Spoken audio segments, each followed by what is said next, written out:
नमस्कार. आज आपण एका खूप महत्त्वाच्या कायद्याबद्दल बोलणार आहोत. एक असा कायदा जो सरकारी सेवा वेळेवर मिळवून देण्यासाठी बनवला गेला आहे. तो म्हणजे महाराष्ट्र लोकसेवा हक्क अधिनियम 2015. चला तर मग समजून घेऊया हा कायदा नेमका आहे तरी काय. आजच्या या भागात आपण 5 मुख्य गोष्टींवर नजर टाकणार आहोत. सुरुवातीला आपण सार्वजनिक सेवेत येणाऱ्या अडचणींबद्दल बोलू आणि मग हा कायदा नागरिकांना नेमके कोणते अधिकार देतो हे अगदी सोप्या भाषेत समजून घेऊ. चला सुरुवात करूया त्या समस्येपासून जी आपल्यापैकी अनेकांच्या ओळखीची आहे. सरकारी सेवा मिळवताना लोकांना नेमक्या कोणत्या त्रासाला सामोरं जावं लागतं. असं नक्कीच कधीतरी झालं असेल की एका छोट्या कामासाठी सरकारी कार्यालयात तासनतास वाट बघावी लागली, हेलपाटे मारावे लागले. खरंच हा अनुभव खूपच निराशाजनक असतो. साधारणपणे लोकांना याच समस्या येतात. कामाला उशीर का होतोय याचं काही नीट उत्तर मिळत नाही. एकाच कामासाठी अनेकदा जावं लागतं आणि सगळ्यात महत्त्वाचं म्हणजे या सगळ्या दिरंगाईसाठी नेमकं कोणाला जबाबदार धरायचं हेच कळत नाही. पण या सगळ्यावर एक उपाय आहे आणि तो उपाय म्हणजे हा कायदा. चला तर मग आता त्या कायद्याबद्दल जाणून घेऊया जो ही परिस्थिती बदलण्यासाठीच तयार करण्यात आला आहे.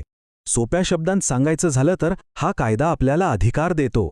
म्हणजे सरकारी सेवा वेळेवर मिळणं ही काही कुणाची मेहरबानी नाही, तो आपला कायदेशीर हक्क आहे. आणि हेच वाक्य या कायद्याचा आत्मा आहे असं म्हणायला हरकत नाही. या एका वाक्यामुळे सगळा दृष्टिकोनच बदलतो. सेवा देणं हे अधिकाऱ्यांचं कर्तव्य आहे आणि ती वेळेत मिळवणं हा आपला हक्क. आणि इथे बघा, हे मूळ कायद्याच्या पुस्तकातली अनुक्रमणिका आहे. यावरून आपल्याला कल्पना येते की हा कायदा किती सविस्तर आहे. प्रत्येक गोष्ट, प्रत्येक नियम, प्रत्येक प्रक्रिया अगदी बारकाईने यात लिहिलेली आहे. चला तर मग आता जरा खोलात शिरूया आणि बघूया की हा कायदा नक्की काय काय हमी देतो. म्हणजे बघा, यात कुठल्या सेवा येतात? अगदी रोजच्या लागणाऱ्या गोष्टी. जन्म मृत्यूचा दाखला असेल, प्रॉपर्टीची कागदपत्रे असतील, रेशन कार्ड किंवा वेगवेगळे परवाने, अशा शेकडो सेवा या कायद्याच्या कक्षेत येतात. यातली एक महत्त्वाची गोष्ट म्हणजे पदनिर्देशित अधिकारी. याचा अर्थ काय तर प्रत्येक सेवेसाठी एक ठराविक ऑफिसर नेमलेला असतो आणि त्या ऑफिसरची जबाबदारी असते की ती सेवा वेळेत पूर्ण झालीच पाहिजे. आणि हो, या कायद्याची सगळ्यात मोठी ताकद ती म्हणजे प्रत्येक कामासाठी एक ठरलेली डेडलाईन आहे. आता कोणतंही काम महिनोन-महिने पडून राहणार नाही. कायद्यानेच वेळ ठरवून दिलेली आहे. आता एक महत्त्वाचा प्रश्न. समजा काम वेळेत नाही झालं तर मग काय करायचं?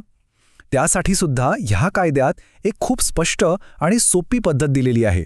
हो, तर विचार करा, जर एखादी सेवा वेळेत मिळालीच नाही किंवा ती नाकारली गेली, मग काय? घाबरून जायचं कारण नाही.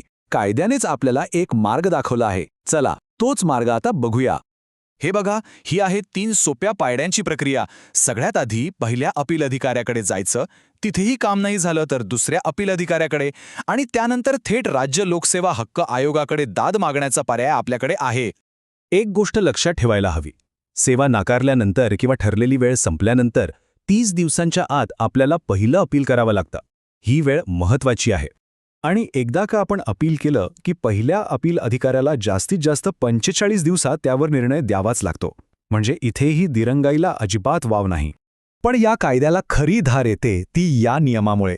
समजा एखाद्या अधिकाऱ्याने मुद्दाम काम केलं नाही किंवा उशीर लावला तर त्याला चक्क 5,000 रुपयांपर्यंतचा दंड बसू शकतो. यामुळे अधिकाऱ्यांवर एक प्रकारचा दबाव राहतो. चला आता आपण शेवटच्या टप्प्यात आलो आहोत. हा कायदा खरंच इतका महत्त्वाचा का आहे? याने नेमकं काय बदललं आहे?